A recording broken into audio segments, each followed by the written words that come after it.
Hey, hey, hey, it has been a while, hasn't it? Not too long. Not too long. This is this is my second stream of this year, and that makes it double what I did all last year. So I guess there's a good stat right there. But I plan on doing this more. I do plan on doing this more, guys. So expect to see me more and more. Hope everything is. Just guys, let me know if everything is sounding okay, because this is kind of a new setup for me here on my new computer. I've done the show on this computer before, but I was going through StreamYard because I had guests. I'm doing it solo, so I'm just using OBS Studio, and like the new downloads for OBS is quite a bit different. I had to do things a little differently this time, so make sure you guys can hear me. It looks like I'm visible. Maybe I should get some lights on. Not that I'm that dark or anything, but just in case you guys want to see me a little bit better, a little bit. Put that back a bit. It's just don't want it to be too hot on me. But anyways, that looks not too bad there. All right, let's just see who we've got all in the chat. We have got Nona Makeup now. Good to see you. Welcome back, my dear respected friend from Pupadas, New Promotion Vintage Films. The official SoCal Leatherface YouTube sounds pretty good. Okay, good stuff. Welcome back, my dear respected friend. Glad I sound okay. I'm not using a mic anymore. Well, I am using a mic, but it's built into this Mac. So I'm always like curious to know how it sounds. See, I never feel like a mic from a built-in computer is going to sound that good. But this is also the webcam from the same thing. So there you go. How has everybody been? It's a beautiful spring day here in beautiful British Columbia, Canada. It's been pretty good. I've been a busy bee. You guys have probably missed me. Gent 5309. Hey. Thank you for tuning in. That's the one thing I don't like about just using OBS is I can't put your guys' comments on the screen like I can with the StreamYard, unless there's a way that I just don't know how to do. Is there a way to do that? Probably not. There's Jamie Hill, one of our cast members. Am I able to pin messages? Put user in timeout. No, I don't think I can actually. What does pin message do? I think it just brings it to the top or something like that. I don't know. Okay. I don't know if that shows up on the screen. Let me just see here if that. I'm just trying new things out, guys. Bear with me.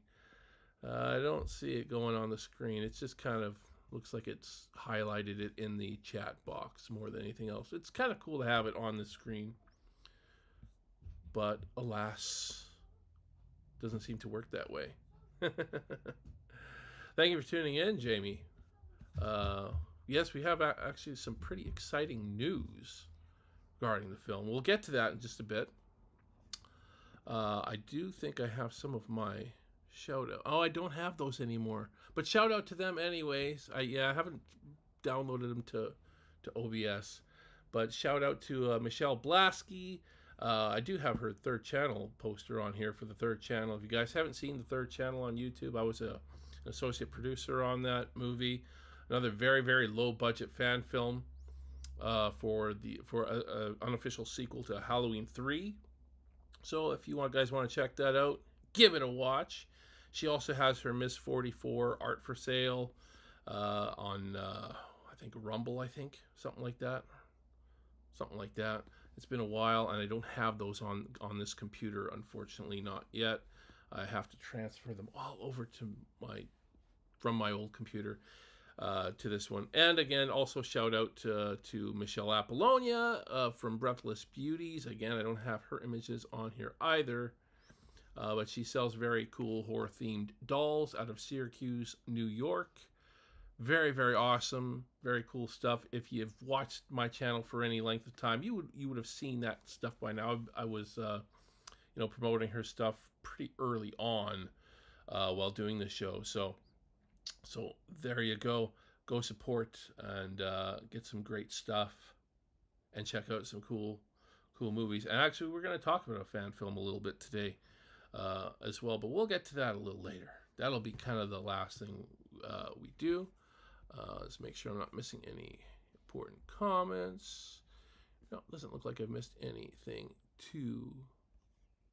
Nope, looks good. It's more from Jamie, more from Pupo. Thank you guys all for tuning in. So I've got some pretty cool news, and I'll probably repeat it somewhere throughout the stream just because, we might get new people joining in at some certain point, and that typically does happen. You get, because I'm sure there's a lot of, we don't have John Evans or John Henderson on here yet. They usually like to tune in. I think some of the cast was going to tune in. You get a lot of people that may or may not tune. Well, Jamie Hill's here, mind you. Jamie Hill was in the very first scene that we shot. And remember, would you tell everybody, Jamie, what happened when we shot your scene? I felt like we were cursed on this film. I swear to God, I was shooting this film. I'm like, oh my God, we've got Jamie Hill for like an hour because she's got to catch her plane back. And I'm freaking out. What happened? We had noises from, that too. There's that too, which made it very hard sound-wise. We never did ADR for you, which I figured we didn't really need to.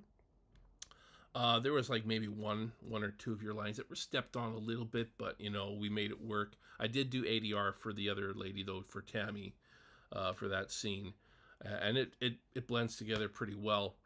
And oddly enough, the one line we had from Trinity, I don't even know if you met Trinity, Jamie, because you had to go right to the airport, as we were picking her up. But we did the one line from her was "Is she gone?" or something like that, and it's just one line, and it got stepped on by the all the construction that was going on. And I was like, well, it's, I found ways to make it work. It's not the greatest, but overall, the sound on this movie's pretty good. I'll say that. I do think we did a good job on the sound. So, it sounds pretty natural. What we do have there, it sounds like it should be there to an extent. So, good to hear, yes. But aside from the noise, you remember what else happened, Jamie? We had to kind of change the way we shot the film. I'm hoping to visit again within the next couple weeks. Yeah, it'd be great to see you again. Great to see you. We're not going to reshoot any of your stuff, just so you know. I think we're pretty happy with the way it turned out. At the time, I was like, we probably are going to have to reshoot. And I think you were even texting me saying, I think I can be available to do reshoots on this date or whatever. But I cut it together and it came out pretty well, a lot better than I expected it to. So don't worry about that. We don't have to reshoot anything or do any ADR for you. I think it is pretty good. I've shown this film around to our producers and stuff like that, and I haven't had any negative feedback about that scene. There was one thing I was really concerned about in that scene, but I think we made it work. I think it works because I think I was the only one really noticing it because I edited it. But the one thing you probably must have forgotten, Jamie, is that we had hail. We had hail. Not too long into shooting, and so we started shooting more away from the house, and it started hailing, and so I was like, okay, I guess we gotta bring it up under the awning. And when I watched that scene, I would never know what had hailed, but yeah, we had hail. There you go. There's the there's the emoji. Isn't that great? Oh man, I thought we were cursed. It was the first scene did not go as well as I expected it to, but it got better from there. You know, we had our we had some rough spots here and there, and that's to be expected when you're shooting a film in in 12 days like we shot this movie. There's going to be some stuff that's like, oh boy, did we get this, and there were a few pickup shots that we missed. But luckily I was able to. Alexi Angelina, one of our producers here. What the hell? Yeah, exactly. I think I said that while that happened. We're right in the middle of doing a take too, and it's like, oh God, what do we do? Are we like cursed? I said. Anyways, I'll get to the news now because you guys are probably it says we've got 7 viewers on here so far. So may as well start getting to the exciting news. The movie is more or less it's finished. Other than the opening and end credits. And I know I posted the other day when I did John Evans post as one of our sponsors. I know I posted that this would be your last chance to get in on getting an associate producer or anything like that to get your name in the credits as far as that goes. But we are I spoke a little too soon on that, I think. Well, I didn't speak it, but I put it in a post. Because we're gonna leave the opening and end credits a little bit flexible, not a lot. I'm not looking like we're going to add a million different names. We're gonna be putting a cap on everything. So, but at the end of the day, the movie's done. Basically, the movie's done. It's completed. We're pretty happy with it. The coloring went pretty well. I like the way it looks, and the sound is. I really like the way the sound looks. We've had good feedback on it, and overall, I think we've got a pretty darn good movie. And we showed a screener to an interested distributor, and we've got ourselves an offer for distribution. So that's sort of the biggest news here. We already have an offer for distribution. And and when you get an offer like that, you don't know. I read this contract and stuff like that, and I don't know what a lot of this means. If I'm going to be honest with you, this is actually very, very new territory for me. I've never had a film be distributed or anything like that, so it was very, very new for me. But I've heard a lot of people say online, be careful with don't just take the first offer you get a lawyer, have them go over the contract, and make sure you're not getting screwed, because a lot of people do get screwed when it comes to distribution deals. And so I did my due diligence. I hired a lawyer. It took me a bit to find a good lawyer that was willing to work with me as far as fees and stuff like that, and because I know lawyers can be expensive. But I found one that was willing to work with me, and he consulted on it first. He wanted to look at the contract to make sure it was half decent, and he we set up a meeting after he had looked at it, and he was like, well, "This is actually pretty good considering the budget of your film and all that. This is worldwide distribution." That's kind of the big word right there. This is a worldwide distribution offer, which a lot of these tiny budget films don't really get. So that is what's exciting. I don't know if I'm allowed to say. I'm gonna be careful on how much I say, but because we haven't actually made a deal yet. Obviously, once we go through all the process and all that kind of stuff, we are going to make an announcement on who it's through and all that kind of stuff, but we're not going to mention who the company that wants to distribute us right now. But let's just say it's not like Universal or anything like that. It's not a big studio. It's not a big company that wants our film. which is to be expected. I mean, you just don't sell movies like this to studios like that. It just doesn't happen. Even movies like that were big hits, like the Blair Witch Project, or even Skinamarink, Jamie Hill's movie that she was in. That was really great for you guys, but you're not gonna get it through like Warner Brothers or Universal or whoever.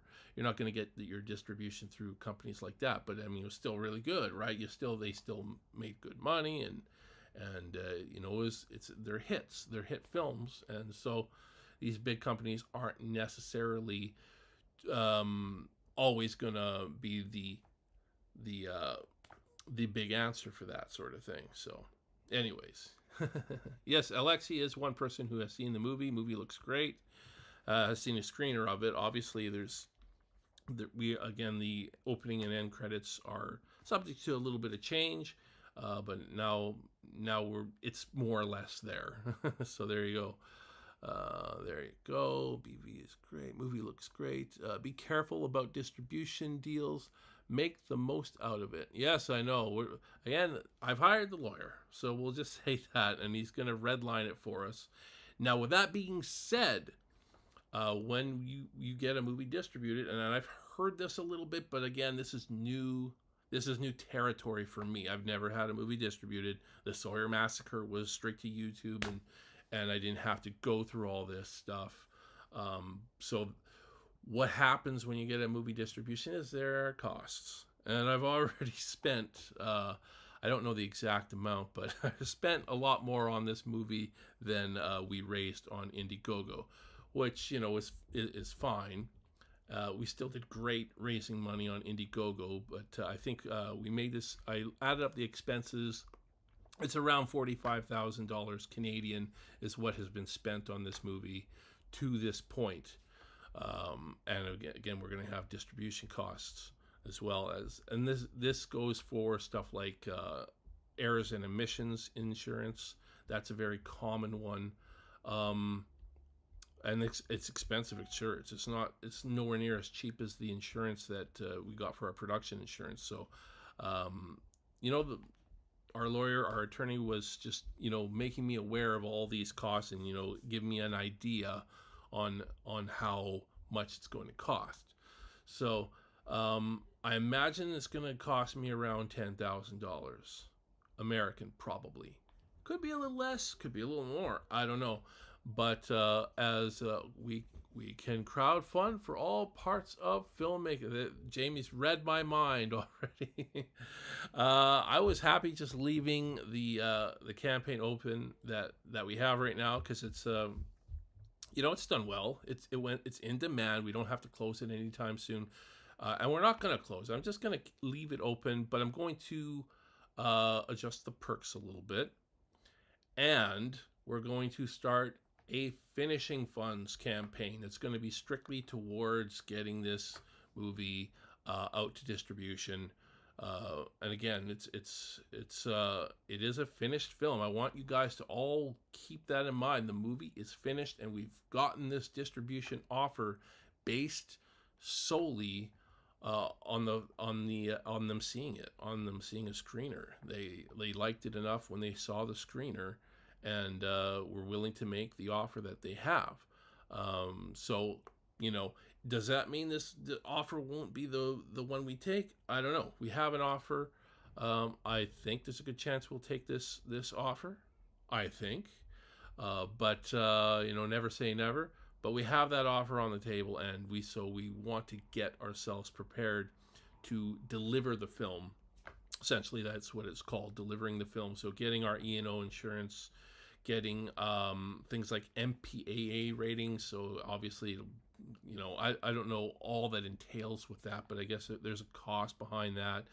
They do like continuity checks. There's companies that have to do continuity checks to make sure that everything is good that way. I'm sure like they're looking for things like any licensable material that could be in the film, like logos and music. We do have original music by original artists in our film, and obviously they have to sign something to to get all that. We have artworks from people in the movie that they'll have to sign some sort of form of some kind, and I'll have to have all my ducks in a row that way. So there's a lot that goes into it, and it's good for me to learn this stuff. So you can expect to see an Indiegogo campaign probably dropping on June 1st for finishing funds. I think we're going to make it roughly $10,000 US. Being Canadian, I can only make it in Canadian, so I'm going to probably make it around 13,000 Canadian. I think that's roughly what it translates to in US dollars. Unless, of course, I speak to my lawyer, and again, he tells me that, hey, maybe these costs are going to be cheaper now that I've looked at this and looked at that and sort of thing. So you never know. And I've already been in touch with an insurance company for the E&O insurance, and there's a chance we could get that possibly a little bit cheaper than the norm. But according to the attorney, he's like, it's typically between like 3,500 to 5,000 US just for the E&O insurance. So it's not cheap. But it has to be done. At least for me, it has to be. I'm not saying there are filmmakers out there that don't do this, because there probably is a lot of filmmakers that take a distribution deal and they don't go through all these different costs that they really have to do. But I think they're bigger risk takers that way than I am. I'm not that kind of person that's going to take a risk at this point in the game when we have a movie that is ready and risk any chance of there being any kind of lawsuit or anything like that. So it has to go through all the proper stuff, and I'm just going to make sure that it all gets done. So that's basically what we're going to raise funds for at this point. Even though I've already spent quite a bit over what we raised. We'll forget about that. We'll not forget about it totally, but at the same time, that's not what this is about. What I spent is what I spent on the movie, and that's all good. A lot of the stuff that we ended up spending extra money on was stuff that is valuable anyways, like this new computer that I'm doing this stream on. I edited the movie on this computer. I wasn't going to be able to edit the movie on my old computer. So this is handy for me in future stuff. It's something that is of value, and I can do stuff with it. So, but yeah, it's that stuff I'm not really worried about getting the money back for, at least not at this point, so this will just strictly be for these closing costs that we're going to have on this movie. But yeah, June 1st, I think we're probably just going to try to do it 30 days. We'll try to bang it out very quick. And it's hey Steve, can't wait to see Unseen. It's Marvin Maddox. Marvin Maddox, we know who you are. Yes, you have a bit of a cameo in the film. And thanks again for your support, man. I hope you are excited for this movie, man, because we are definitely, for sure. I don't know how much of this you've seen, but like the movie is in the can. It's completed. We've done some little screeners of it through our producers and some of the cast and distribution company, and we've got a distribution offer. So that's what we're kind of talking about now. So we're gonna be doing a finishing funds campaign starting June 1st. At least I'm thinking June 1st. I'll let you know if that changes if it has to change for whatever reason. But that's my goal, is to start at June 1st and go all the way to June 30th. My birthday, by the way. June 30th is my birthday.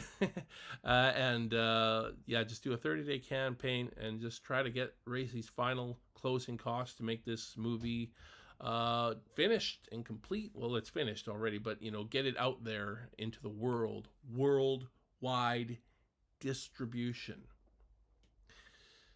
It's intense. It's intense to even think that this movie is, a movie made for under $50,000 could get worldwide distribution. Under 50K, under 30K. When we're talking US dollars, this is like under 30K. Even with post-production. It's maybe around there. We'll just say it's around 30K even with post-production. it's not cheap for me, but you know, it's cheap for the movie business. You know, good movies don't get made for that cheap, but you know, sometimes you get a winner, and hopefully you guys will all think Unseen is a winner. It won't be for everybody. I'll say that right now. It's a very abstract kind of movie, I guess you could say. I think that's a good word to use it. Good word to use. There's a lot of darkness and a lot of dark themes that we, have in this movie that are very done in a very subtle way.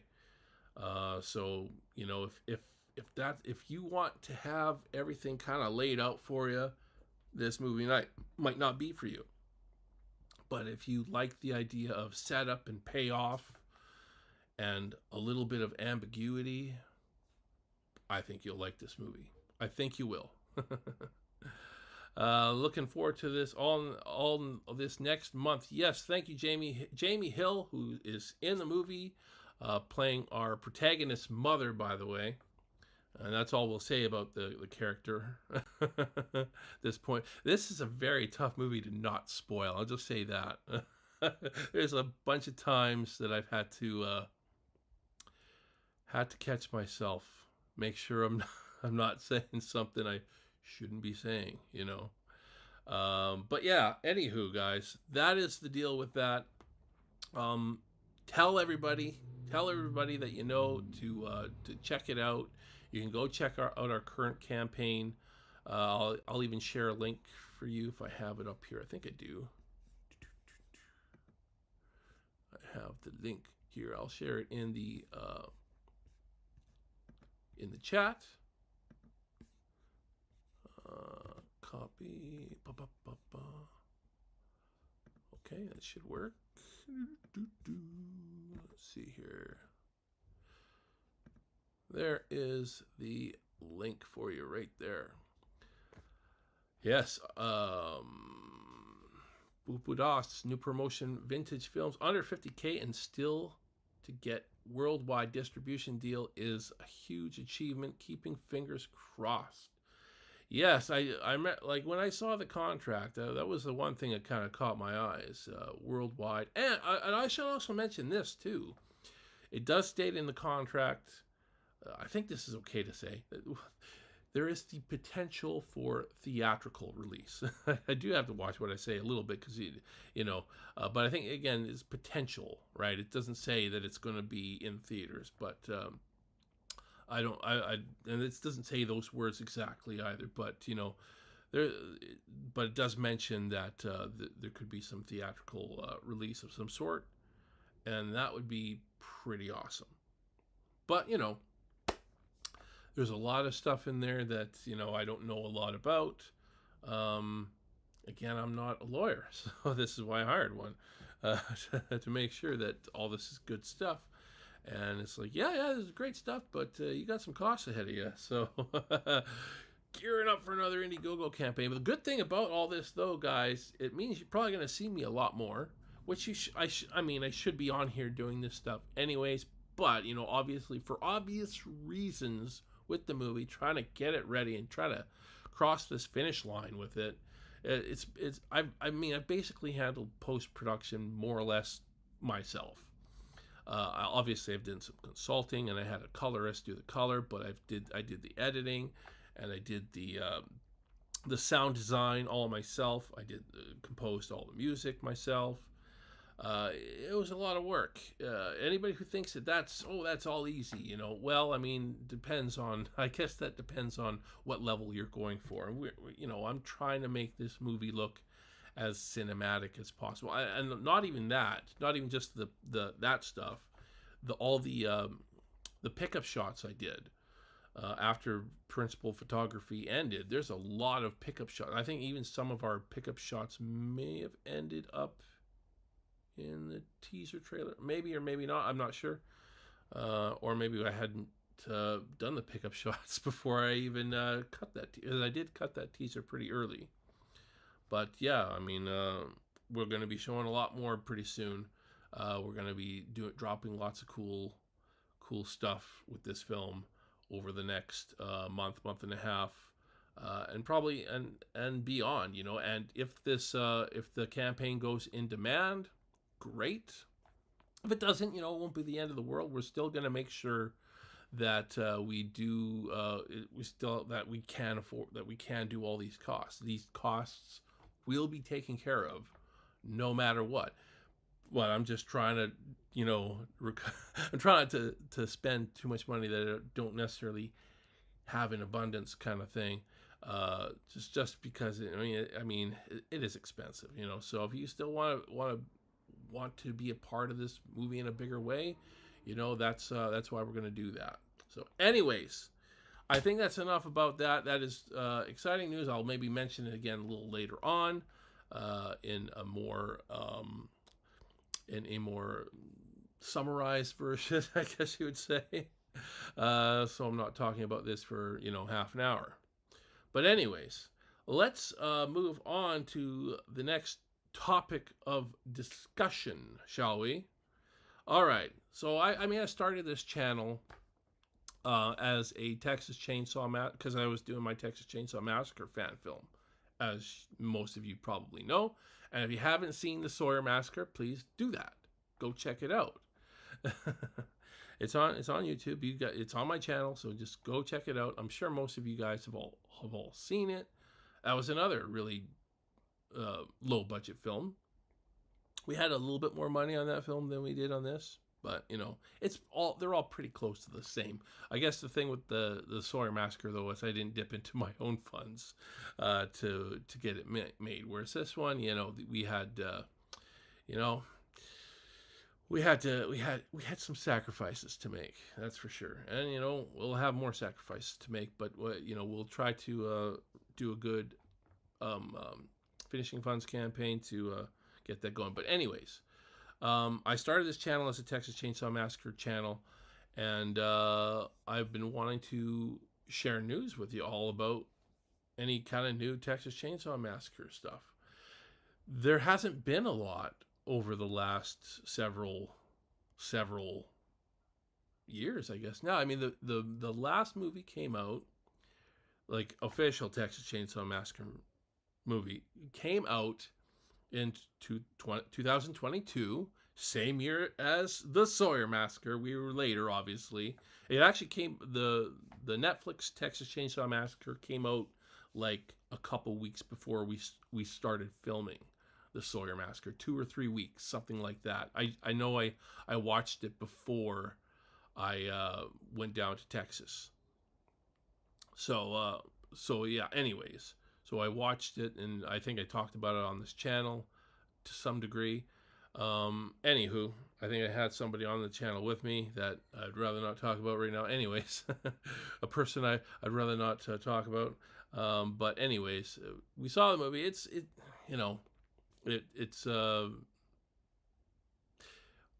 I wasn't a big fan, but I mean, at the same time, I could just turn my brain off and just kind of laugh at it. You know, a lot of the stuff that happened in that movie was so ridiculous that I could, you know, just get a kick out of.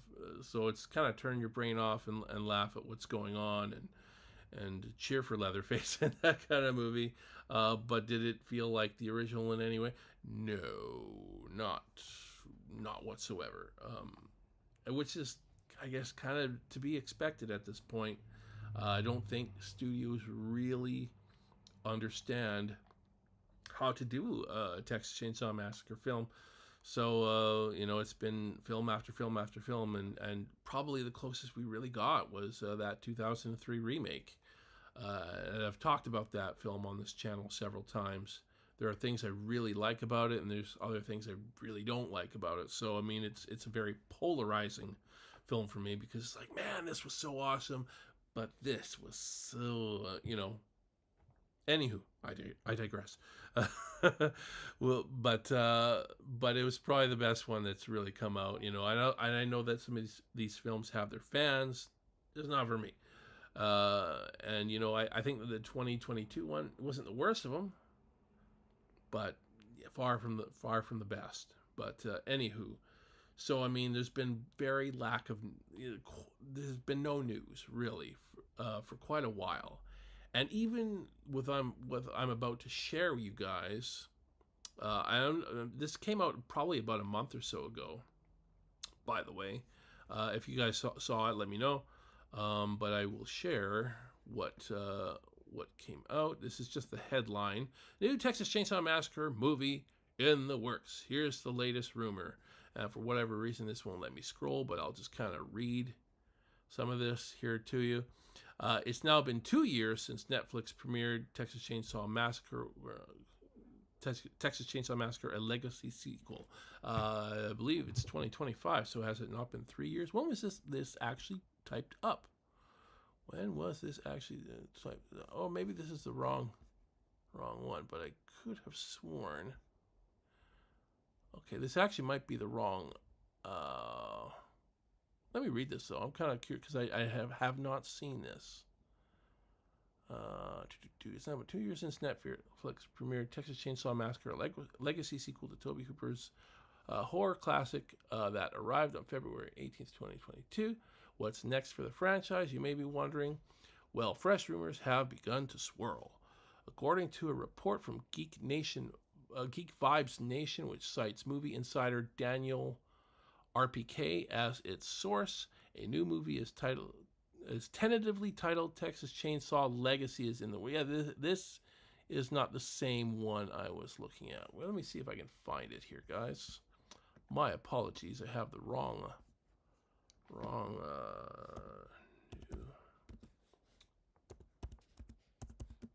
I'm just gonna write this in. News. There was, well, here's a bit of news. The game, I guess, is they're they're ending content for the game. I guess they felt like, I never played the game. I'm not a huge gamer by any means. So if that's, and that unfortunately that's what's going. Oh, here, I think this is it.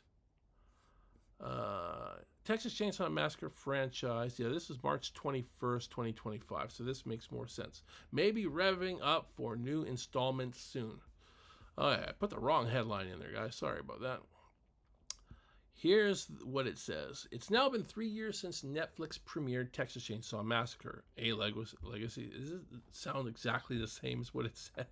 To Tobe Hooper's, this is exactly the same as what it said in the other one. Deadline, though, reports today that studios are knocking at Verve's door.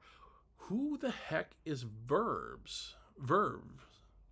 This is the first I'm hearing of this Verve. Like, this is the company that owns Texas Chainsaw Massacre. The agency has repped the rights for Texas Chainsaw Massacre series since 2017. So Verve, this is the first I'm hearing it. It's probably a secondary company because I believe the at least Kim Henkel's company. Let me just go back to the main video since that's the wrong headline anyways. Kim Henkel's company, I believe, is called Exerbia Films. So as far as I knew, they were the rights holders. But Verve, according to this, and they have repped the rights for Texas Chainsaw Massacre since 2016. So it means that they don't necessarily own them. They handle them, I guess. So it's an agency. Okay. While nothing has been officially set in motion just yet, the names showing interest in the IP have us intrigued. The outlet reveals that Strange Darling filmmaker J.T. Molnar and producer Roy Lee, I think I've heard the name J.T. Molnar before, but I don't know who Roy Lee are at the forefront of the conversation around reviving the franchise with in-demand actor Glenn Powell, star of the upcoming Running Man reboot. Very interesting that they're doing a Running Man reboot. So that I'll be interested to see that. I do love, by the way, I do love the Arnold Schwarzenegger version of the Running Man, but it wasn't as true to the book, I guess. I never read the book. I'm not much of a novel reader, but I heard it was that the Schwarzenegger version is not that true to the book. But anyways, Lionsgate and A24 are also reportedly said to be eyeing the IP for new features. Blood maybe in the water, but Verve hasn't answered any doors as of now. So, I mean, basically, it's basically saying that some studios are interested, but they're not selling. It's like these guys want to buy, but we don't want to sell, says the Verve, whatever. Verve represents Texas Chain Saw Massacre estate and is building out a multimedia strategy for the seminal horror franchise, the agency's rep told Deadline. Verve has not officially submitted the property into any filmmakers, producers, or buyers, the rep added. Because this is such a hot and iconic horror property, packages are preemptively being brought to Verve. That the IP has seemingly in high demand in franchise rumors have been circling since Netflix's installment suggests that it may only be a matter of time, though. The franchise began with 1974's Texas Chain Saw Massacre, conceived by Kim Henkel and director Tobe Hooper, and introduced horror icon Leatherface. So we know all this is all stuff we know at this point. Yeah, I mean, it's not really a crap ton of news there, but some interesting stuff. I've never heard this Verve talked about before. I guess they're probably not really that important, but they're the company at I get the agency that's sort of in the front lines at this point with the property. I'm pretty sure it's Exerbia Films that Kim Henkel actually owns, and is the rights holder. And what I basically gather is he sells it to the studio to make a movie, and then they decide they don't want to do any more. He sells it to the it's kind of a I don't know. It is what it is, and I just don't think that the studios are doing anything good with it, unfortunately. And this, judging from that, it sounds like if we do get something, it's probably just another reboot, which it won't necessarily be bad. I'm not going to poop on it before it comes out, obviously, but I always have my hopes that it could be good, but I always feel like a big studio isn't going to get it right. This is not a big budget type film with A-list actors or even B-list actors. It's a C-list actor kind of thing, it's not I don't know. Let me know your thoughts though, guys. I mean, it's not, I'm not optimistic, but of course I'll watch it. If it ever happens. I mean, it's hard to say at this point. Again, it's been 3 years, guys. It's been 3 years, and we have this is like the only real news we've heard at this point. So I don't know. But I will say this. We are going to get one eventually. Eventually they're going to make another one. I think it's always a case of we don't know what to do with this franchise, and it's something that gets overthought. And that's why fan films have been the best of this series as of late, at least in my opinion. Whether you like the Sawyer Massacre or not. What's going on with my phone here? It's doing weird stuff. Sorry, guys. My phone is like responding to my voice. Don't see that too often. AI, it's gonna get you.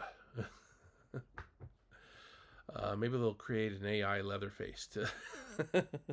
I don't know. But yeah, whether you like the Sawyer Massacre or not, I mean, I think it's more true to a Texas Chain Saw Massacre film, anyways, and a lot of the other fan films, which is what I also want to talk about next. I believe the Sawyer Massacre will always have the title of the first feature-length Texas Chain Saw Massacre fan film, because I couldn't find any other ones online, or at least not on YouTube.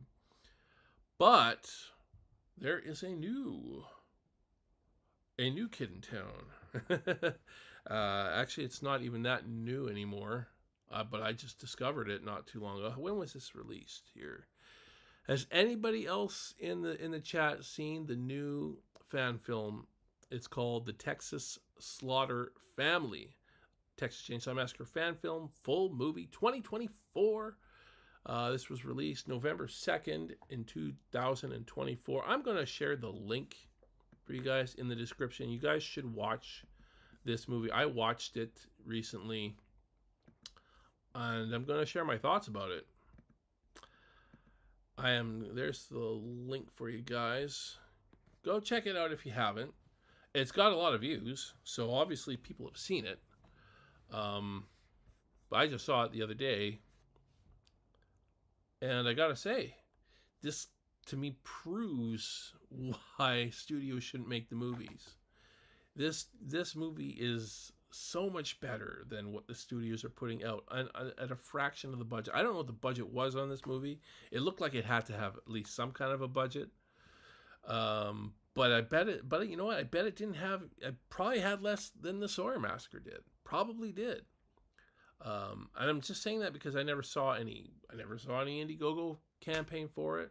I never saw. They don't even have an IMDb. I tried finding it on IMDb and then Letterboxd and all this kind of stuff. It's like it's not there. The channel on YouTube is called Film Idiot. Film Idiot, very interesting. They got 32,000 subscribers, so they got a good amount of subscribers. They don't have a ton of videos from what I've seen, though. Not a ton. They've got, let me see, but they got views on their video. Like, I got 8 videos on here. The oldest one is from 4 years ago. It was a Scooby-Doo fan film. And that was just a trailer. That doesn't have a lot of views. It has 9,500 views, and then they've got Then they've got the full fan film. They got the full movie, which is an hour and 15 minutes. That got 2.6 million views. A Scooby-Doo fan film. Who would have thunk it? Hey, I like Scooby-Doo. So they did a World War II short that only got. I mean, ones like that you can imagine why they won't get a lot. But they got this, I think this is an original. It's not a fan film, The Overseer Witch. It's an hour and a half long, hour and 31 minutes, and it's got 225,000 views. I got this other one called Call of the Siren. 1 million views. 1 million views. That's just over an hour. The Vampire Next Door. 592,000 views. Scooby-Doo 2. And that's a long one. Holy crap. 2 hours and 40 minutes. 202,000 views. And then the last one they put out 6 months ago, this movie came out. The Texas Slaughter Family. Texas Chain. I think they were doing it for the 50th anniversary, which is great. You know, I watched it. Is it perfect? No. Do I have some gripes with it? For sure. But for a movie made for probably almost nothing, you know, they really captured a lot of good things about it. So I'll talk about the things that I really liked about it. First, they used a lot of the similar music, and you know, they used like the font. They tried to, you know, sort of recapture the intro of the original Texas Chain Saw Massacre very, very well. That worked quite well. So you really got the overall feel of the original film. So that was really good. They set this movie, I believe it's set like 2 weeks after the events of the original. So it's like more or less a direct sequel, more or less. So that's kind of cool. You know, they did it that way, which is good. The look of everything in the film does feel very from that time. They did a good job capturing, you know, 1973 in modern times, which is not easy to do. You know, sometimes it's a matter of what you have. You know, it's if you have access to certain things, if you have access to costumes and cars and all these things, you know, that definitely saves you big time. But you know, it's not easy though. Still, not easy. You know, and I'll say this: a lot of the acting in it was quite good. Not all of it. Not all of the acting was great. I'll say this: the guy that played Drayton is like he's half there. He's half there, and you get a little more intensity from him. And you know, there's the main girl in the film. She has her moments, but you know, it's that's how you know it's a low budget film. It's not that she was bad. She probably just didn't have enough time, because she has her good moments where she did quite well with what she was doing, but it's not good all the way through. And there's a few others too, but most of the cast was pretty good. The main guy, who I believe also was the writer director of the film. Let me just, I think so. It doesn't say on it, but let me click on this again. No, see if it says his name. I can't remember his name. No, it doesn't say his name. Just thought I'd check. But he was a young kid. It obviously, he looks pretty young anyways. And he's just making a movie. Just go check out this movie. I gotta say, this is probably a Peanuts fan film, made for almost nothing. And they knocked it out of the park, with what they had. If they had a little more, that's the thing. If we had $1 million to make a movie, which is still just $1 million to make a movie, is still a fraction of what these studio movies are being made for. Give me $1 million, I'm going to make you a great Texas Chain Saw Massacre. Give this guy $1 million. This movie would have been good. Going to some of the negatives in this film, though. I mean, some of the pacing was a little bit iffy. The story was a little clunky. I liked what they added new family members, though. Some of these family members were actually like really good. Like really, not all of them. The lady that's in there is kind of weird, but like some of the other guys, there's two other male bad guys in this, and they're pretty good. They are actually, not bad.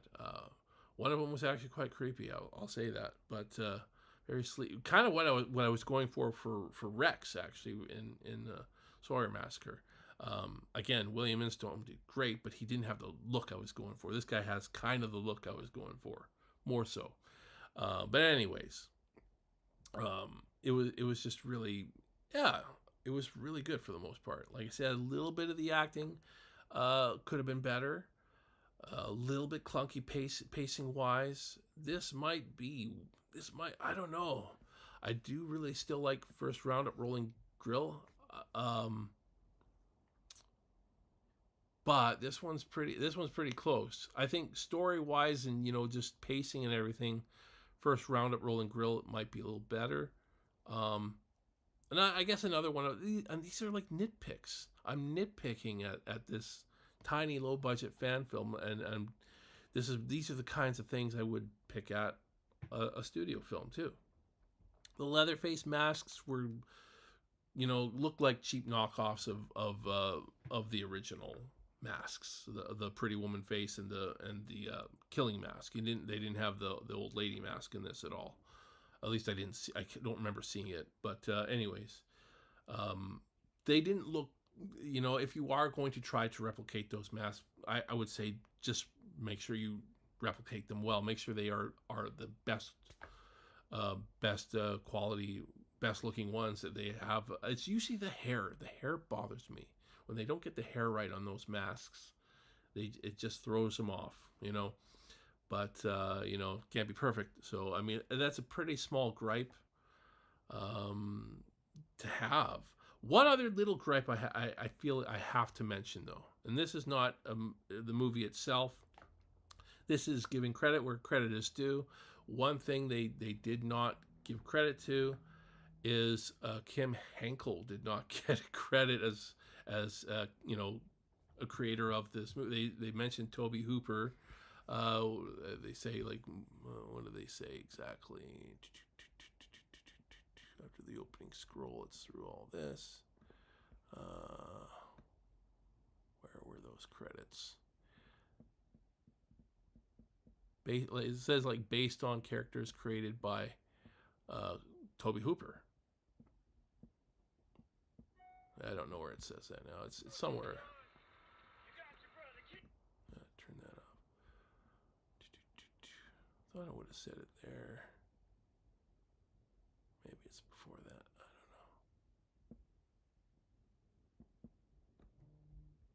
I don't know. trying to, I think, anyways, that's more or less what it says. Based on characters created by Toby Hooper and not Kim Hinkle. I think that's something you shouldn't miss. Just personally, I don't think you should miss that. Anyways, have any of you guys seen this movie? Are you guys stoked to check it out? Because I think it's pretty good.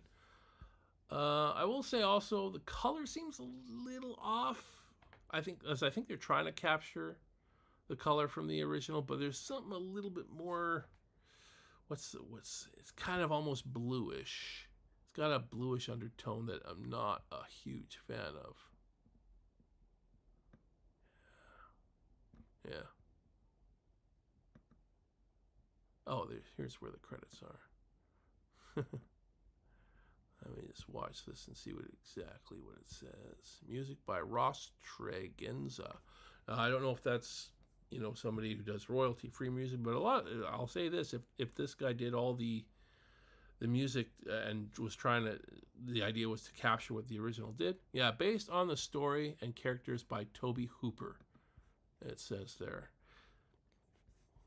It's good to give Toby credit. Hey, I'm not going to take anything away from Toby, but Kim was a big part of that. Kim Hinkle deserves his credit, and they should be mentioning that.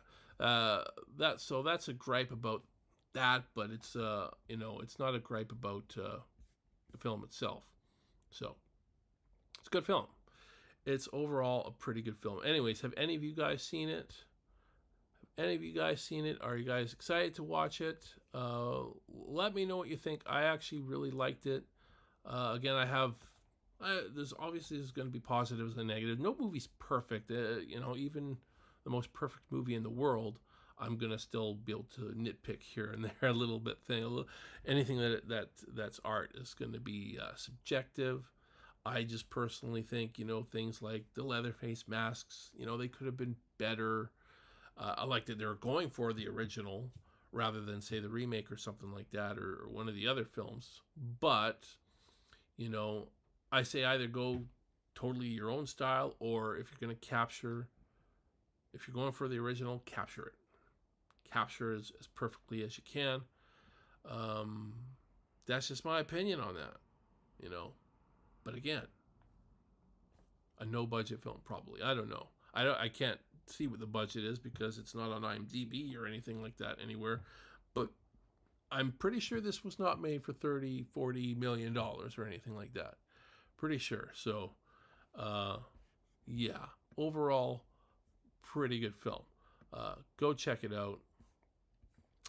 Anybody seen it? No, nobody's seen this, I guess. Nobody has seen this. No, none of you have seen this movie. But go check it out. Anyways, I'll save a little bit of time here. We've gone on for about an hour now anyways.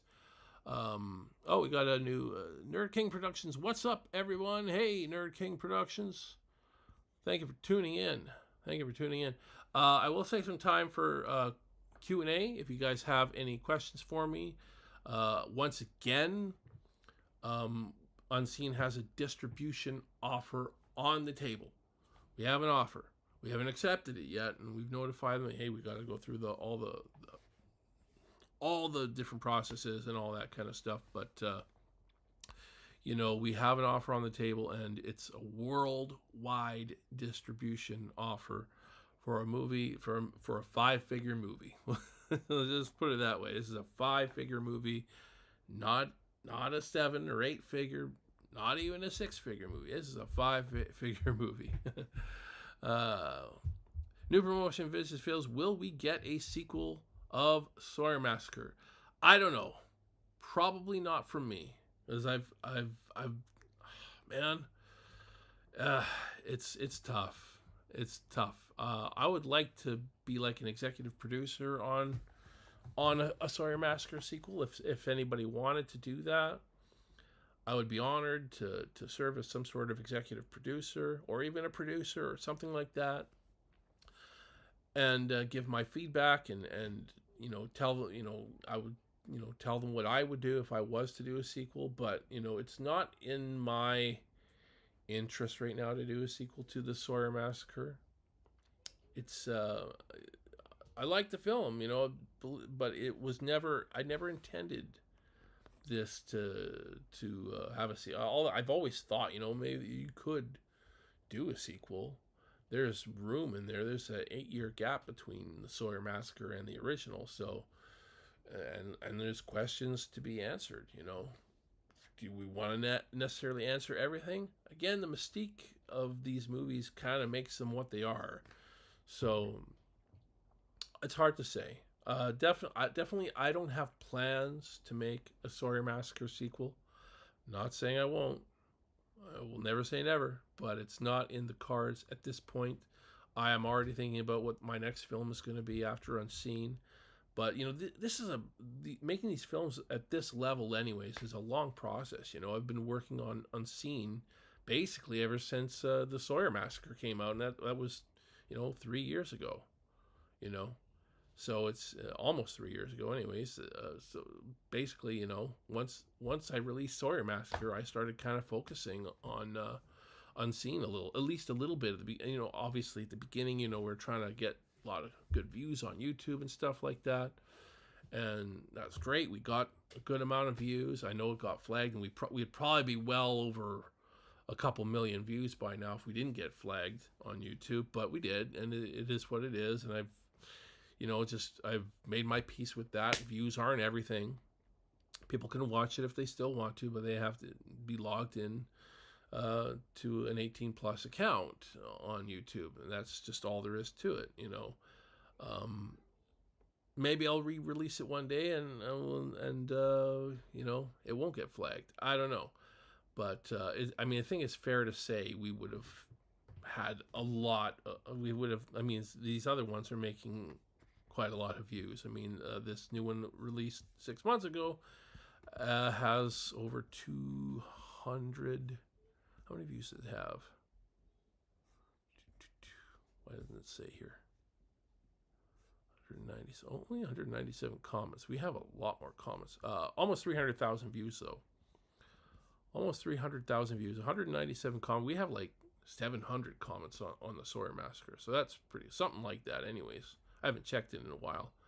And the Sawyer Massacre's got a really good IMDb rating too. We have over 700 ratings on that, and I know you guys can't see it, but if you are able to look through IMDb Pro, you'll see what the unweighted rating is. So the 700 plus people averages to an 8 out of 10.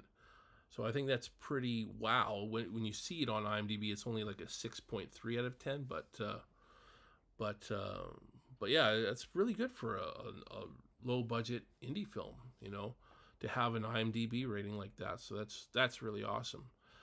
Next question from Alexi. What inspired you to produce Unseen? Man, Unseen came back. The idea for Unseen came back in 2016. It started from a dream I had, and you know, it just kind of was one of those things. I had this weird dream, and it just gave me this interesting idea. And as soon as, you know, not long after I woke up, I sat at my computer and I just, you know, typed out this real short 10-page short. You know, at the time thinking, you know, this would just be a short and that would be it. And we made the short. We made a short film version of Unseen, and you know, after it's released, we'll share the short film a version of Unseen as well. But I have taken it down for now, because it could spoil stuff. It could spoil stuff that happens in the movie.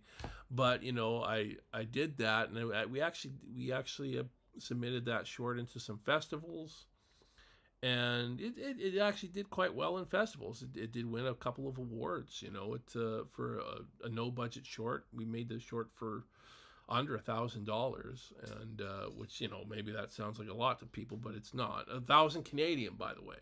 It was under $1,000 Canadian. So just a 12-minute short. The short became 12 minutes, and you know, it got some recognition. But you know, at the same time, I was able to recognize that there's a lot I was wanting to get out in that film that I wasn't able to get out in a short film. So I started working on a feature-length version, and I had all these the ideas just kept coming when I started writing the feature. And it was a great experience. I knew that this was something special. I think it's a special film. I think that's why we're seeing what we're seeing right now with Unseen. Even though this was a tough movie to film, we not having the huge budget that you want to have, it makes it tough shooting it in 12 days. I think that's sort of the thing that was toughest for me is that it's always tough for any filmmaker to shoot a film in such a short amount of time. 12 days. Sawyer Massacre 9 days. Go figure. But it came together really well. I mean, we were able to really. I think one advantage I had over this film that I didn't have with the Sawyer Massacre was that I was able to visit the locations, ahead of time. I didn't have that luxury with the Sawyer Massacre, with all of them being in Texas. I just saw pictures, so this was definitely very helpful, and also the fact that I can go back and reshoot some stuff, since this location's just down the street, and these people are very open to me coming by and shooting some extra footage, so it worked out really well that way. So yeah, I was.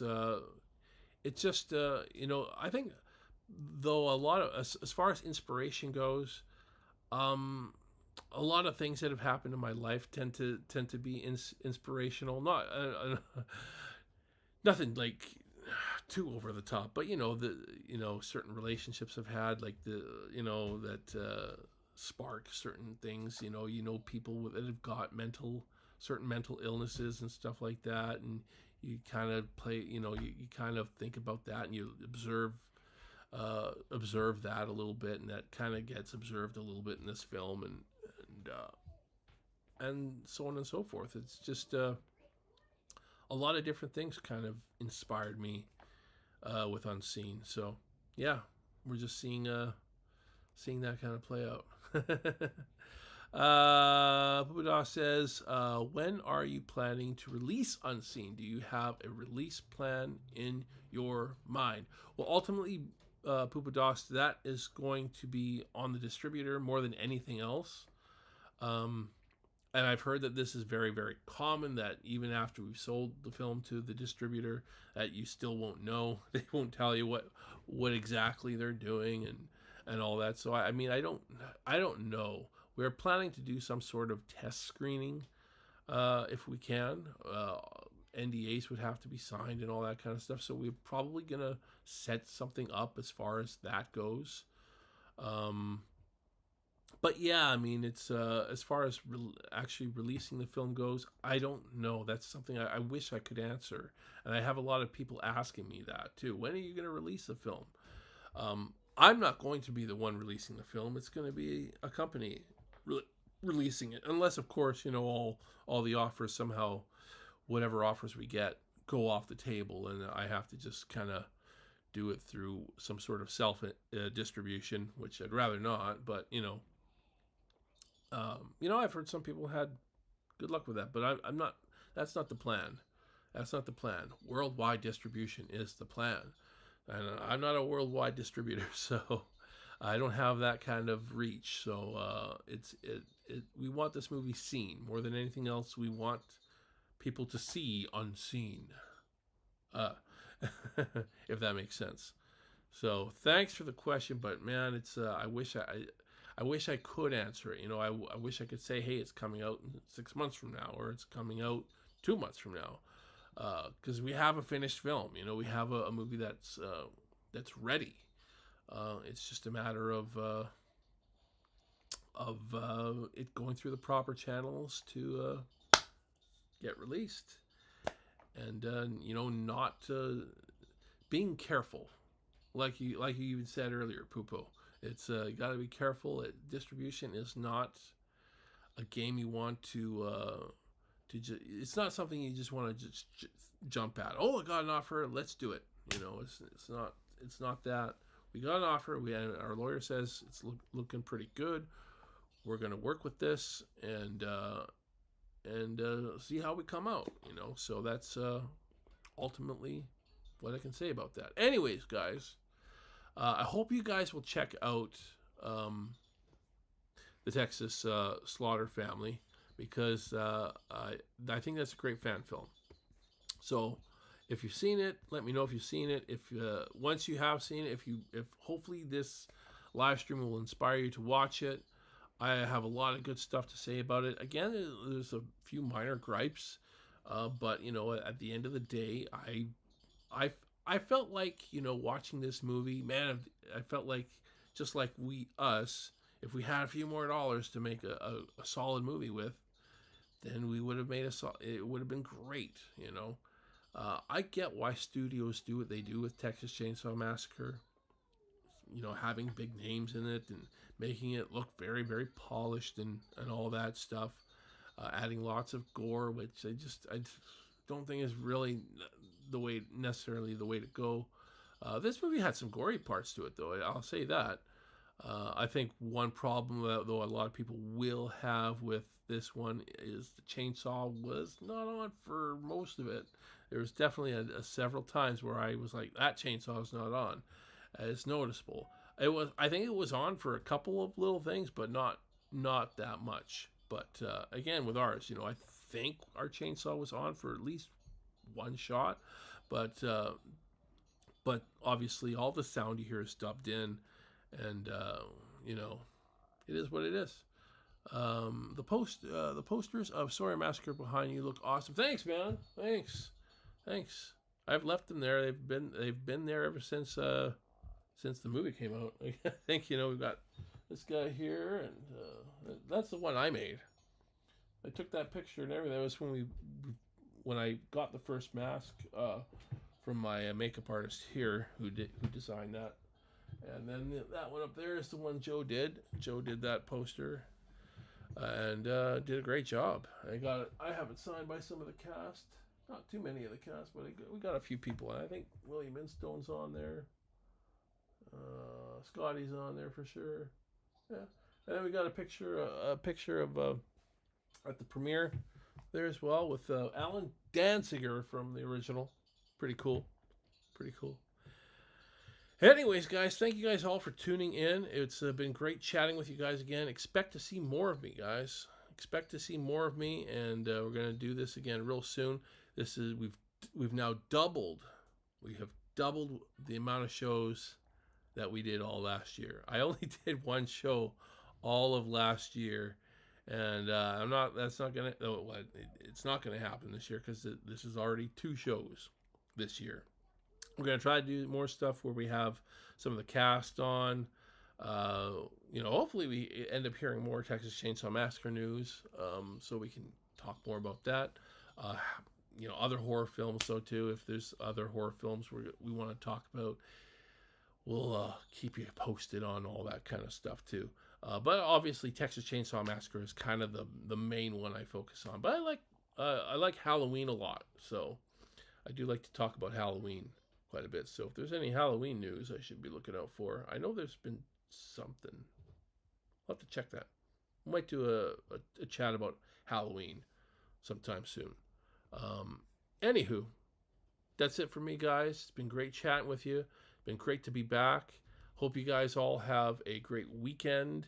It's the May long weekend, Victoria Day in Canada. I don't know if you guys have that in the US or wherever you are. I think, Poopo, you're in India, I believe. You know, so, but we have Victoria Day here in Canada, so it's a long weekend. We're gonna have fun hanging with my kids.